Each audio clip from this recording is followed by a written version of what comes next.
Boa noite, querido ouvinte. Hoje é sexta-feira, hoje é dia de estudo bíblico. Lembra que semana passada nós começamos com o primeiro capítulo, nós fizemos uma introdução, depois o segundo dia foi o primeiro capítulo de Apocalipse, o segundo dia, né?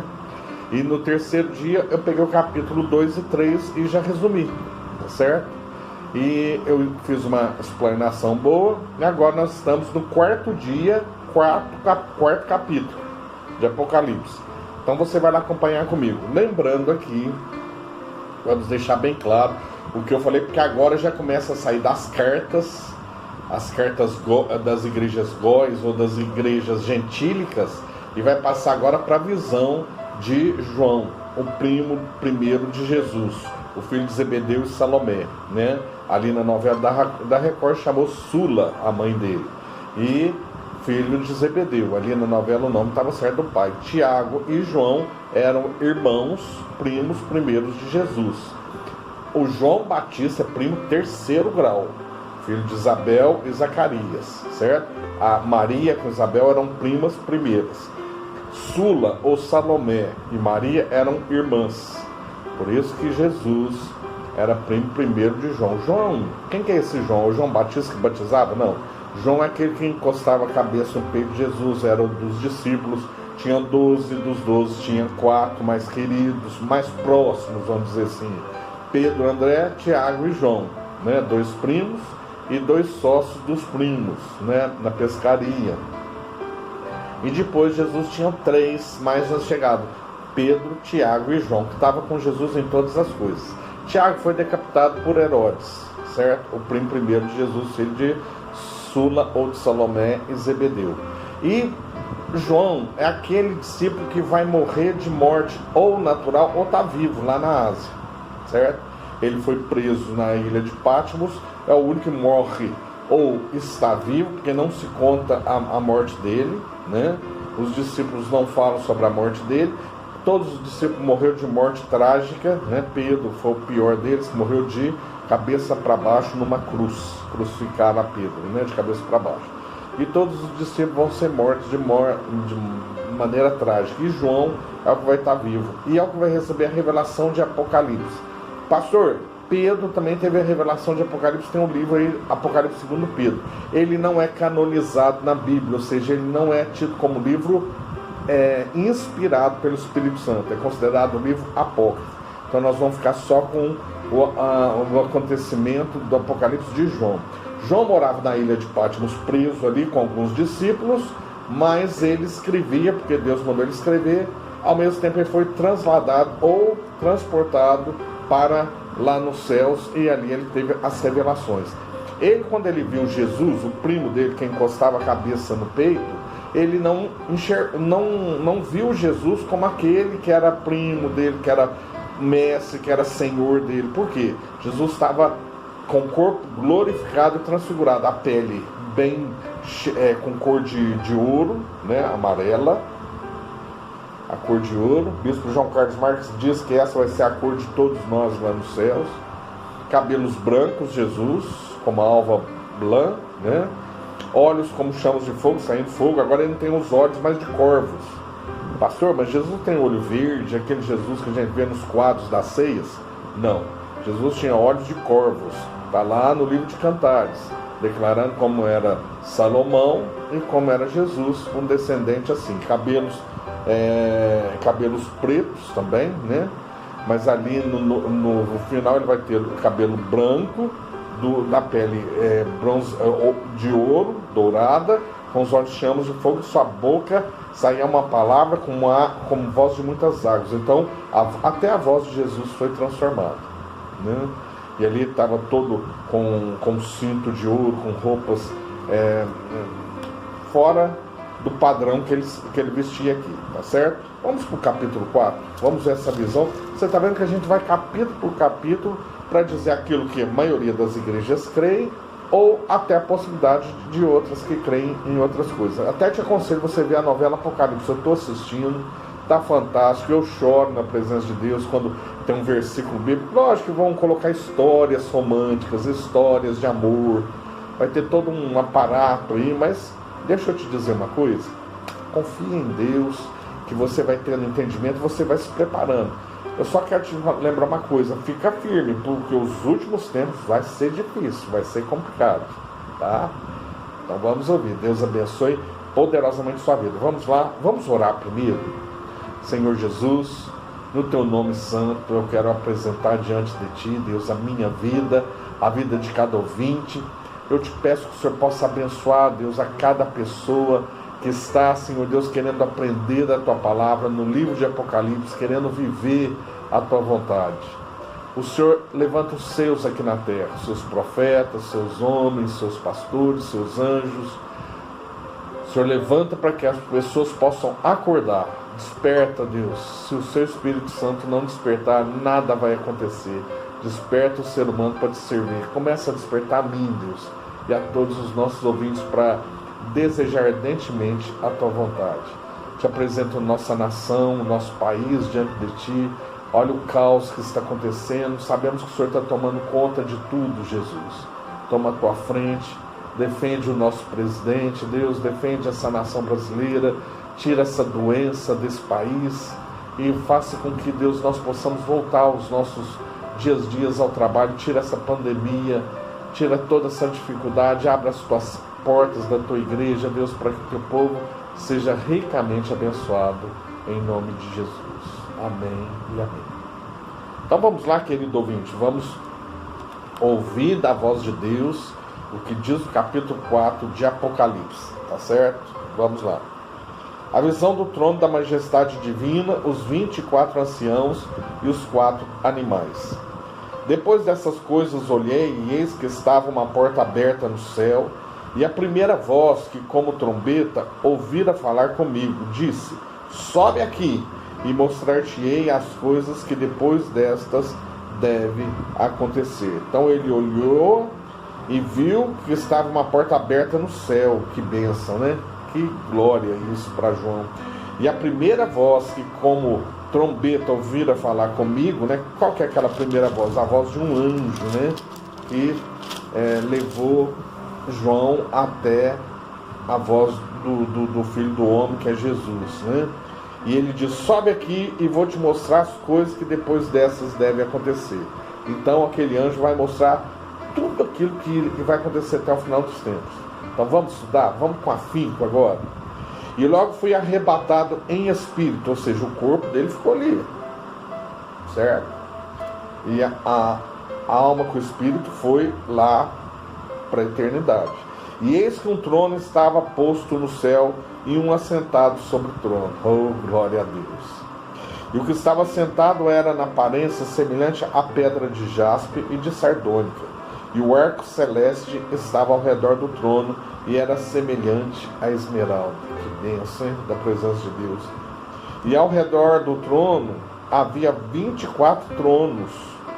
E vi assentados sobre os tronos 24 anciãos, vestidos de vestes brancas, e tinham sobre a cabeça coroas de ouro. Então, 24 anciãos. O que é um ancião, gente? É uma pessoa velha, é uma pessoa sábia, é uma pessoa que tinha provavelmente os cabelos brancos. São 24 homens assentados. Tinha um arco-íris, tinha aquele que estava lá como arrebatado, ele estava vendo a aparência semelhança à pedra de jaspe e de sardônica, e o arco celeste estava ao redor dele como semelhante à da esmeralda, né? Devia ser muito bonito mesmo, né? E tinham sobre as cabeças coroas de ouro. E do trono saía relâmpagos e trovões e vozes. E diante do trono ardia 7 lâmpadas de fogo, as quais são os 7 Espíritos de Deus. Nós vamos falar sobre isso, sobre os 7 Espíritos de Deus, com mais detalhe. Nós vamos ver que tem o Espírito do Senhor, o Espírito de sabedoria, o Espírito de entendimento. Lembra que eu disse que o bispo João Carlos Marques disse que tinha o trono de Deus? O trono do Pai, do Filho e do Espírito Santo. 3 tronos. Ali era o trono de Deus. E no trono de Deus tinha 7, depois 7 ao redor, 7 tronos principais ou arcanjos principais, são 7 espíritos de Deus. E depois desses 7, lá na frente mais 7, e assim por diante. Deus é muito detalhista, viu? Pastor, mas se não for assim, eu estou dizendo o que um homem de Deus, quando morreu, ressuscitou e foi lá, Bispo João Carlos Marques, né? Que Deus mostrou para ele. Agora também João vai ver alguma coisa semelhante a essa. O 7, e está em letra maiúscula, Espíritos de Deus. Pastor, me explica isso, que agora minha cabeça bananou. Não tem o Espírito Santo de Deus? Tem. Depois tem 7 Espíritos de Deus. Vamos ficar com essa palavra que um dia lá em cima, na eternidade, Deus nos explica. Tá certo? E havia diante do trono um como mar de vidro, semelhante ao cristal, e no meio do trono e ao redor do trono 4 animais cheios de olhos por diante e por detrás. Então tinha 4 animais. E o primeiro animal era semelhante a um leão. E o segundo animal semelhante a um bezerro. E tinha o terceiro animal o rosto como o de um homem. E o quarto animal era semelhante a uma águia voando.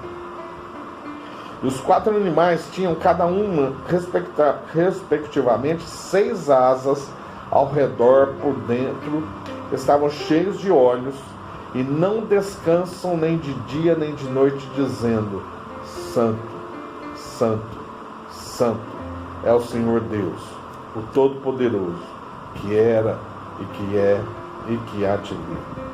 Vamos repetir isso?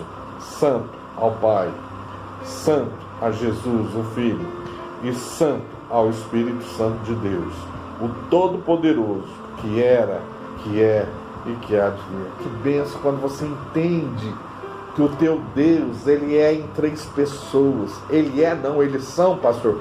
Ele é. O poder é de Deus. O Pai, por ele ser multiplicador, abençoador, ele passou isso para o Filho e para o Espírito Santo. Os 3 têm esse poder, certo? Eles é Deus. Português estranho, né? Mas eles é Deus. E quando os animais davam glória e honra e ações de graças ao que estava sentado sobre o trono, ao que vive para todo sempre, os 24 anciãos prostravam-se diante do que estava sentado sobre o trono, adoravam o que vive para todo sempre e lançavam as suas coroas diante do trono, dizendo: Digno és, Senhor, de receber glória e honra e poder, porque tu criastes todas as coisas e por tua vontade são e foram criadas. Aqui nós terminamos o capítulo 4. Você viu que bênção que é na eternidade? Que coisa mais maravilhosa. Então, João viu especificamente o que? Jesus assentado no trono reinando. E ao redor dele agora 24, aos lados dele, 24 anciãos, com as suas coroas, adorando, declarando louvor, e 4 animais na frente. Um parecido com um leão, o outro como o bezerro, o outro como o homem e o outro como águia. São animais que a Bíblia se refere muitas vezes como animais que são fortes, que parecem com a essência de Deus. O leão, não preciso nem falar, o leão da tribo de Judá. O bezerro tinha que ser oferecido como aroma diante de Deus, né? Tinha a bezerra vermelha que tinha que ser colocada ali como oferta pelos nossos pecados. Quem que dá a oferta pelos nossos pecados? Jesus. E só lembrando que essa bezerra vermelha parou de existir. E agora o ser humano lá em Israel está criando o gens da bezerra vermelha, e ela está prontinha já para ser inaugurada no sacrifício do povo de Deus, povo de Israel, né? E outra coisa também que nós temos que falar, gente, do homem. Quem que Jesus é chamado na Bíblia? Desde o passado, Deus preparou um profeta, que foi Ezequiel, chamado Filho do Homem, para transferir isso no futuro para Jesus como Filho de Deus e Filho do Homem, né? Jesus é Filho. É isso que as pessoas às vezes não entendem e começam a embananar a adoração. Jesus é o Filho de Deus, então Ele é Deus. E Ele desceu aqui na terra, Ele teve que se fazer ser humano. Ele teve que ser filho do homem. O que é homem? Homem e mulher, a raça, né? Que foi guardar o feto, o filho de Deus, para que ele viesse como ser humano. E através de Maria, Jesus nasceu. Então Jesus é filho do homem, filho de Maria aqui na terra. Jesus não é para ser colocado como um santinho ou mais um dos santos. Jesus é o filho do homem, o bendito. Tá vendo que não fala o nome do homem que gerou Jesus? Deixa eu explicar isso para vocês. Isso para mim foi fantástico quando eu nasci de novo. Eu fui muito idólatra. Sabe, eu tinha que me benzer, eu tinha que sair beijando quadros antes de sair de casa. Quem me conheceu sabe do que eu estou falando, que é verdade. Eu sou muito atleticano até hoje, eu torço muito pro Atlético, né? E eu me lembro que quando o Atlético ia chegar perto da final, ou em jogo dele com o Cruzeiro, ou com algumas rivalidades que ele já tinha, embora eu não tenha rivalidade com o Cruzeiro, porque é um time mineiro, mas eu me lembro que eu rezava, eu beijava santo, eu beijava o quadro de Jesus, eu tinha aquela coisa de idolatria muito forte. Então, por isso que hoje, quando eu vejo jogo, eu procuro assim, eu assisto, eu tenho muito objeto aqui do Atlético, o pessoal me dá de presente. Eu acabei de ganhar da minha norinha, né? Eu fiquei numa alegria de verdade. Às vezes as pessoas falam, meu sempre perguntar, pai, o senhor gostou? Gostou mesmo? Eu falei, gostei demais, que a Júnia, né, namorada do Israel, ela lembrou, né, me deu um jogo de faca, eu acho que faca e garfo, escrito lá o meu nome, né, Sebastião Ribeiro Filho, com o emblema do Atlético Mineiro. Eu já pus lá, eu tenho capacete do Atlético, eu tenho caneca do Atlético, eu tinha bola do Atlético, hoje eu não tenho mais. Eu tenho, o meu sonho é ter uma camiseta, mas do meu tamanho é difícil de achar, do Atlético, né? Até teve uma pessoa que fazia camisa, o pastor Wagner, ele me prometeu um dia fazer uma camiseta para mim do Atlético. Eu tenho também a bandeira do Atlético que o pastor TT me deu de presente, eu guardo com muito carinho essa bandeira. Eu tenho assim, escova de dente, tá tudo ali guardado num armário. Então sou bem atleticano. Se você, não sou fanático não, sou bem atleticano. E uma coisa que para mim não sofrer muito, não ficar dor da perda, né? Principalmente porque agora ele tá ruim. Eu sempre torci demais, eu me via assim muito idólatra. E não foi. E teve as dificuldades de eu aprender como sair da idolatria. Como que eu saí da idolatria? Quando eu compreendi que, por mais que as pessoas falassem, de um lado eu vejo muito errado, o evangélico não explica isso. Por isso que eu quero explicar isso aqui no estudo de Apocalipse.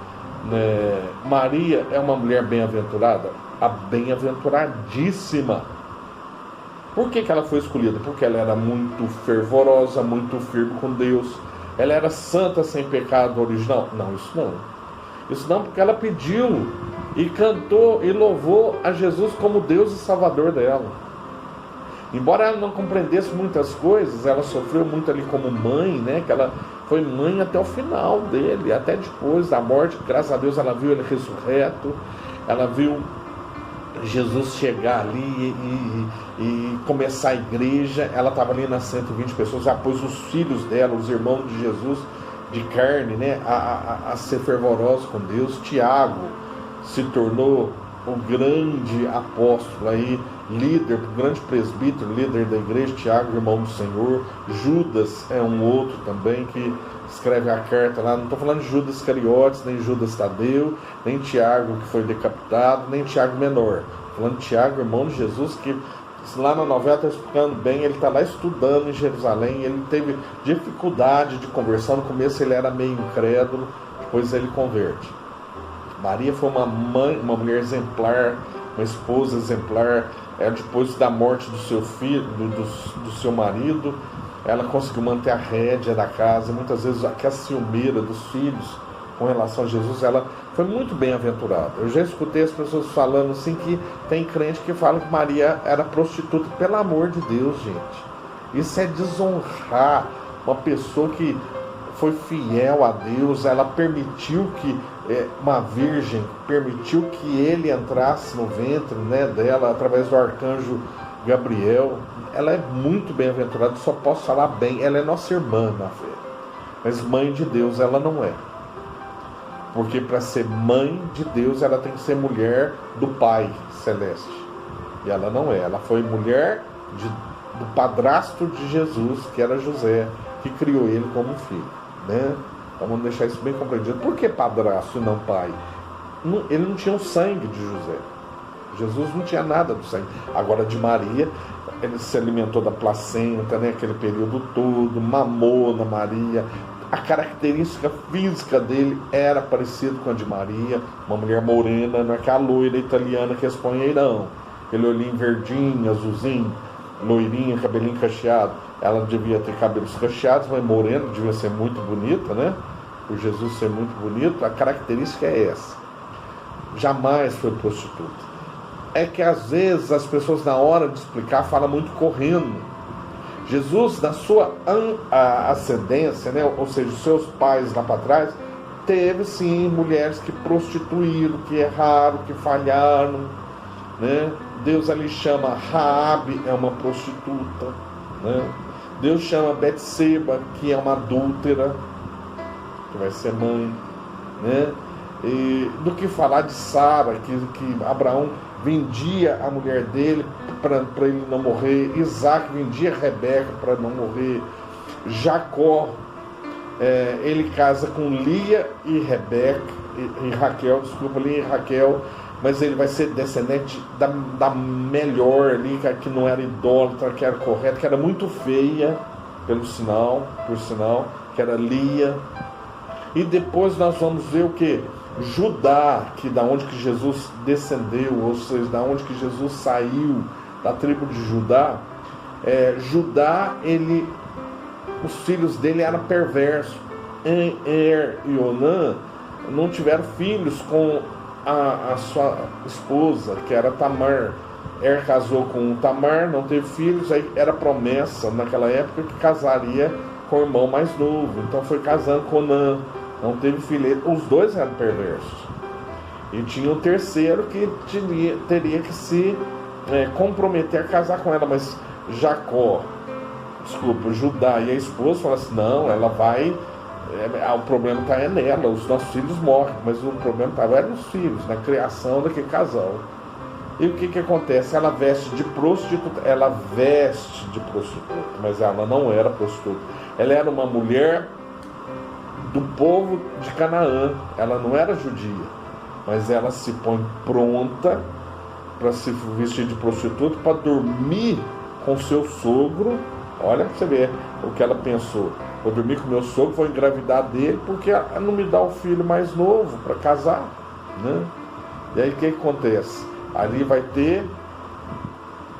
ela engravida de gêmeos, e um desses filhos vai vindo a geração de Jesus. Nós vemos também Ruth, a Moabita, que não era prostituta, mas era uma viúva. Ela vai casar com um primo do seu marido, que é Boaz. Ela era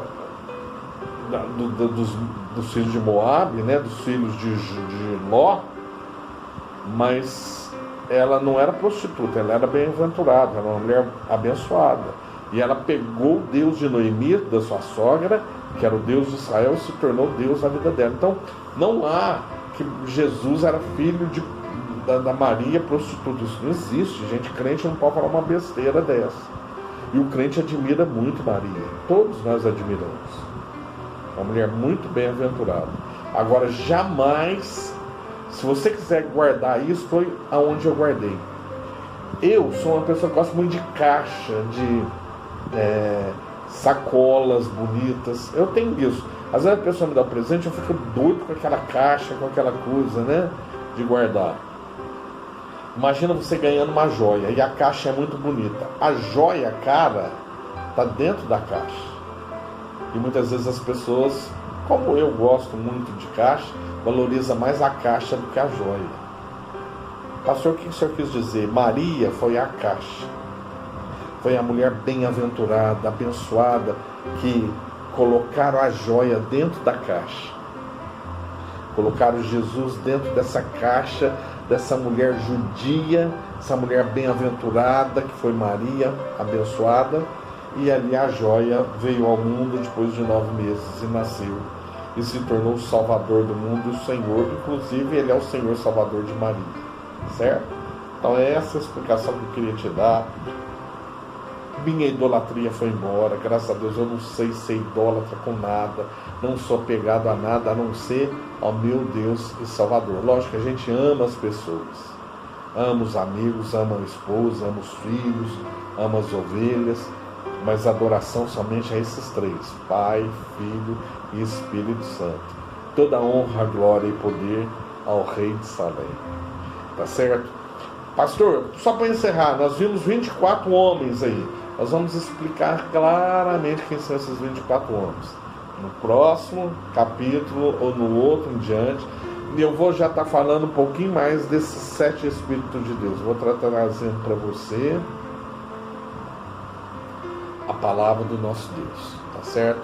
Para você ficar bem atento aí. São coisas assim que nem eu mesmo consigo compreender, mas são coisas que você pode já aguardar para estar vendo e saber que existe, né, esses 7 Espíritos de Deus. Eu vou te citar 3 deles, tá? Só para você pensar: Miguel, Gabriel, Rafael, e tem outros aí, mais 4, tá? Depois eu posso tentar explicar isso para vocês com mais clareza, que fica lá guardando a santidade, os céus. São pessoas que Deus escuta, que Deus envia, que Deus manda vir fazer alguma obra aqui na terra. São pessoas, uma pessoa, anjo é pessoa, lógico que é pessoa. Ele sente, ele pensa, ele fala, ele deseja. Estão do lado de Deus, graças a Deus por isso. Nós temos essa força. Então nós encerramos aqui. Deus abençoe. Está chegando daqui uns dias a hora da gente ver o Pai. Que prazer vai ser esse. Deus abençoe, fique com Deus. Espero que você tenha aprendido hoje o capítulo 4. Está vendo que cada capítulo é pequenininho, a gente vai falando de pouquinho em pouquinho sobre o Apocalipse? Senhor Jesus, nesse momento, espero que cada mente esteja pronta para ter o entendimento da Tua doce palavra. Venha operar maravilhas sobre cada vida, em nome de Jesus. Amém. Amém, amém.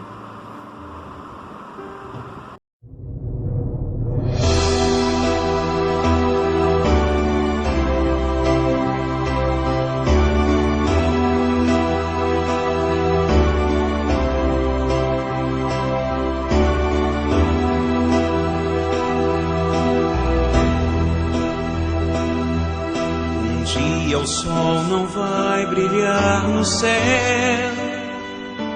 e dirão: se apagou na escuridão.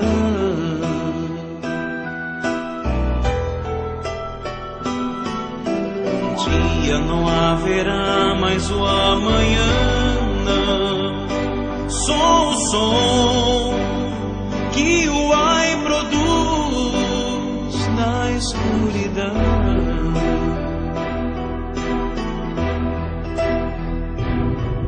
Então o céu será no além e o sul não será sul. Então do ai todo o terror se espalhará na escuridão.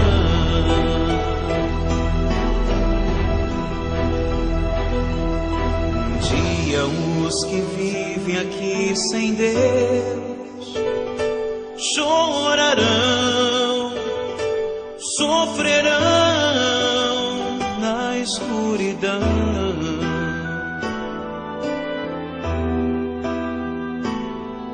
Um dia só gemidos se ouvirão,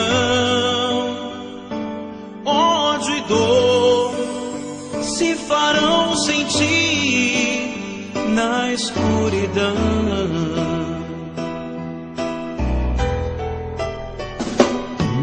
Então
Levanta, vem a Ele dar chance para te salvar. Não deixes que teu coração sofra mais com o pesar da escuridão.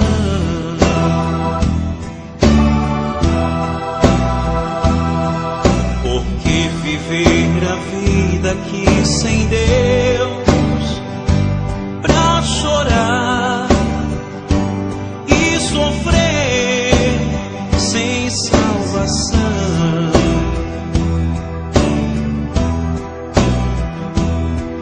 Porque tal graça recusar, se Jesus é quem faz findar a escuridão.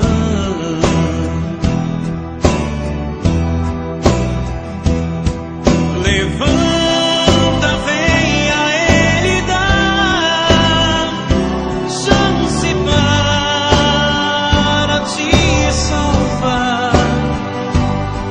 Não deixes que teu coração sofra mais com o pesar da escuridão.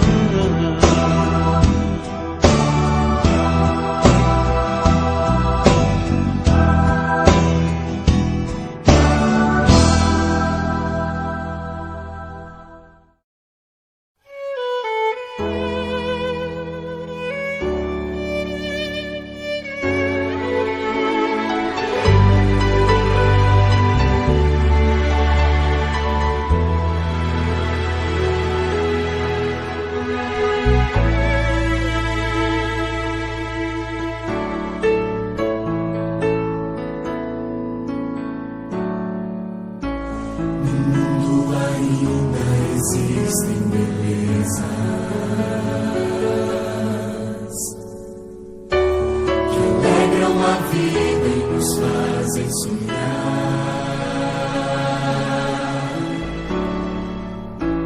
Recantos felizes da natureza,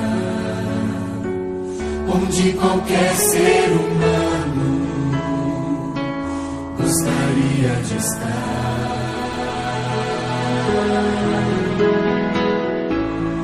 Mas de todos os lugares,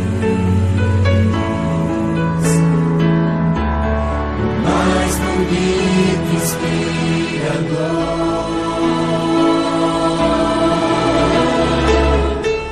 é onde fico em oração, junto aos pés do Salvador. O melhor lugar do mundo é aos pés do Salvador.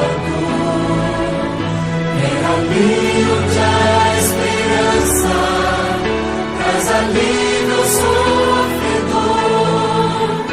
É ali onde eu me encontro com a fonte do amor. O melhor lugar do mundo é aos pés do Salvador.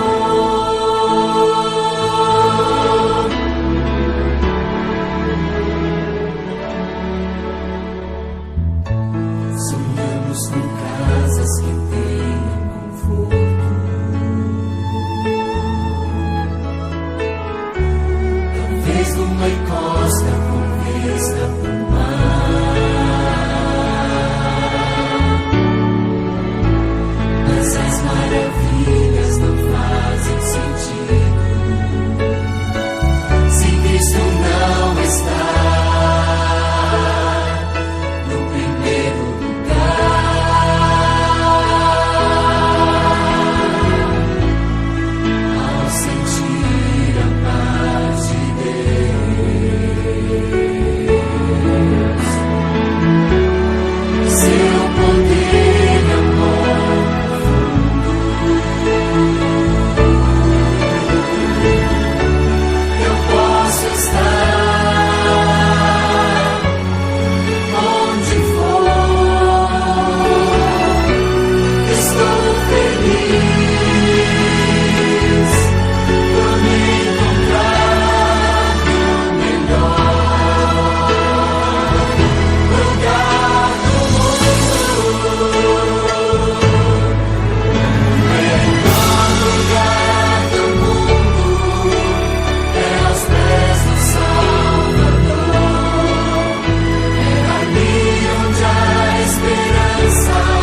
Êxodo, ele é um líder seguido por fé.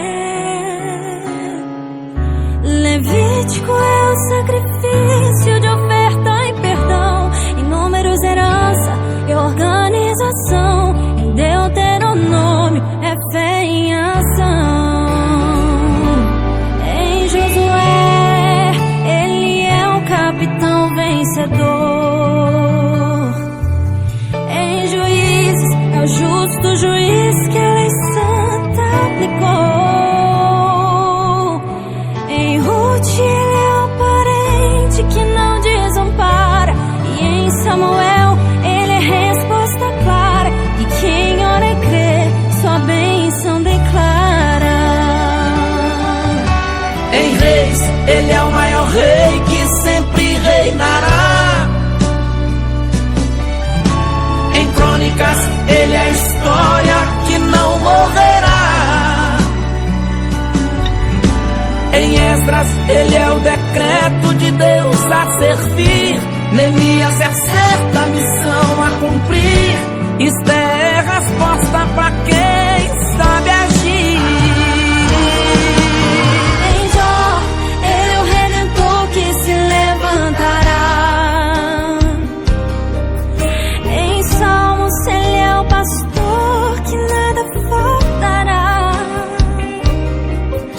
Provérbios é sabedoria do bom instrutor. Em Eclesiastes, ele é o pegador. Cantares é o noivo com eterno amor. Em Isaías, ele é o Messias enviado a nós. Em Jeremias, ele é o choro sendo nossa voz.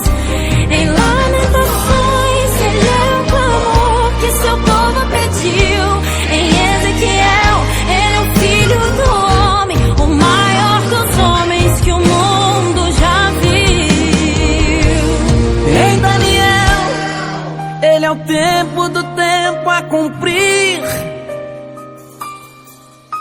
Oséias é restauração, é o amor a agir.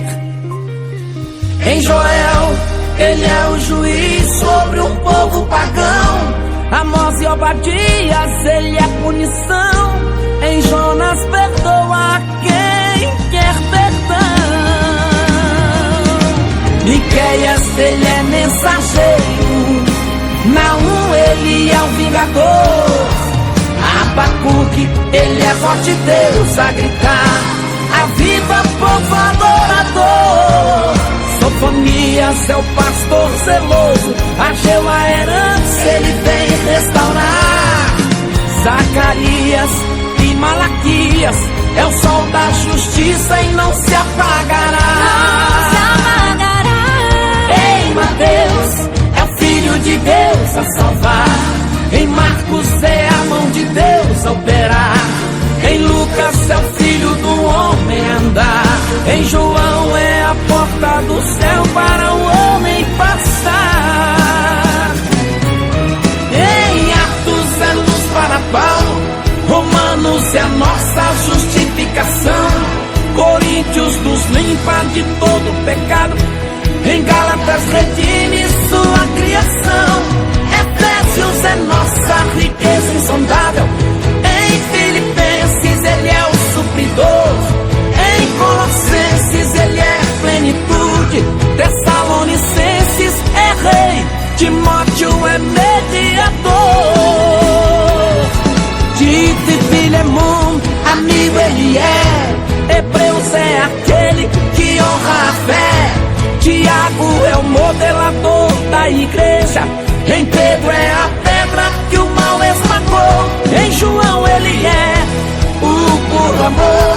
Em Judas ele é resgatador. Em Apocalipse, em Apocalipse